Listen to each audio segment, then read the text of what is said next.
vie du célèbre marin et navigateur Éric Tabarly, raconté en dessin. Né en 1931, Éric est bercé par la voile dès son enfance. En 1938, son père achète un vieux voilier de course nommé Penduic, qui signifie mésange à tête noire en breton. C'est un vrai bonheur pour Éric de naviguer dessus. En 1940, le père de Éric cache le Penduic dans une vasière de Bénodet pour l'épargner de la guerre. Le bateau se détériore et son père veut le revendre après la guerre, mais Éric veut lui racheter pour le restaurer. Comme son père et son frère, Éric était passionné de régate et n'hésite jamais à barrer pied au plancher, du genre à sortir en mer quand le temps est dantesque, alors que tout le monde rentre au port. Puis Éric Tabarly s'engage dans la marine nationale pour gagner sa solde militaire et ainsi rénover son bateau. Il deviendra pilote dans l'aéronautique navale et participe à la guerre d'Indochine. Il travaillera dur et deviendra officier de marine en 1958 et sera affecté à Lorient, près de chez lui. Année où il demandera au chantier Constantini comment reconstruire la coque du Penduic avec du stratifié polyester. Il réalisera une coque en se servant du bateau comme moule. Il commence les courses anglaises avec son bateau et souhaite participer à la deuxième transatlantique en solitaire, où il va construire un bateau spécifique pour la course nommé Penduic numéro 2.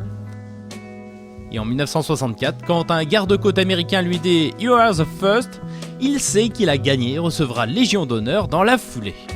Premier français à battre les Anglais à leur propre sport, la voile française obtient ses lettres de noblesse. Tabarly est un athlète et obtient souvent les meilleurs résultats parmi les commandos fusiliers. Et il pense au plan de son prochain bateau, Penduic 3, avec 7 hommes d'équipage et une coque en aluminium. Il raflera toutes les courses de 1967. Puis pour la course en haute mer, il construit Penduic 4, un trimaran, car il sait que c'est l'avenir des courses à la voile. Un petit bijou dont il devra se séparer pour faire face aux arriérés d'impôts. Il le revendit à Alain Colas qui le rebaptise Manureva. Il conçoit pour la Transpacifique le Penduic 5 avec un système innovant de ballast. Arrivé avec plusieurs jours d'avance à Tokyo, il cherchera le jury dans la ville pour dire qu'il est arrivé. Toujours à la pointe de l'innovation, Tabarly a rarement le temps de tester ses voiliers avant les courses, mais son Penduic 6 gagnera la course transatlantique grâce à cette fameuse chaussette à spi qui sera précurseur avec le bateau hauturier équipé de foils. Mais c'est pendant un trajet sur Penduic que Éric Tabarly tombe en mer et meurt en 1998, laissant derrière lui sa femme Jacqueline et sa fille Marie.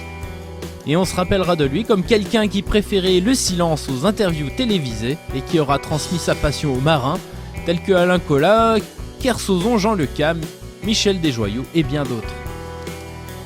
Voilà, c'est fini pour la petite biographie de Éric Tabarly qui, avec un petit peu de recul, vous donnera un portrait du célèbre navigateur.